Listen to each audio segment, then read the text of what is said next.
Welcome to DNB news. DSF జిల్లా అధ్యక్షుడు ధనపురం ఉదయ్ మాట్లాడుతూ ఆదోనిలో ప్రధానంగా ట్రాఫిక్ సమస్య ఎక్కువగా ఉండటం వల్ల ప్రజలు తీవ్ర ఇబ్బందులు పడుతున్నారు.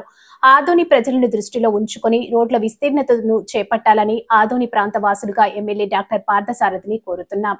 అలాగే దాదాపుగా ఎన్నో సంవత్సరాలుగా ట్రాఫిక్ సమస్య ఉంది. కానీ రోజు రోజుకు పెద్ద పెద్ద వాహనాలు టౌన్ లోకి రావడం వల్ల విపరీతంగా ట్రాఫిక్ పడుతున్నటువంటి పరిస్థితి ఏర్పడింది. తక్షణమే బైపాస్ పూర్తి చేసి అలాగే ఆదోనిలో రోడ్ల విస్తీర్ణం కొనసాగించాలని మేము డిమాండ్ చేస్తా ఉన్నాం.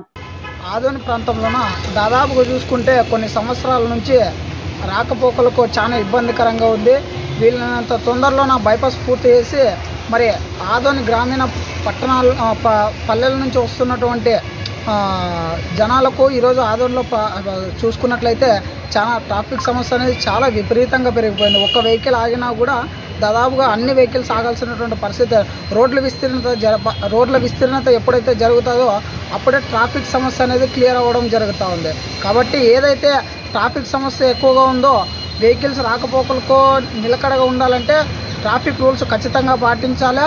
ట్రాఫిక్ రూల్స్ ఎప్పుడైతే పాటిస్తారో అదేవిధంగా ఈడు చూసుకున్నట్లయితే దాదాపుగా ఎమ్మెల్యే గారు గతంలో చెప్పడం జరిగింది ఎలక్షన్ మూమెంట్లో, మరి ట్రాఫిక్ సమస్య క్లియర్ చేసి రోడ్డు విస్తీర్ణత తీసుకొని వస్తామని చెప్పడం జరిగింది.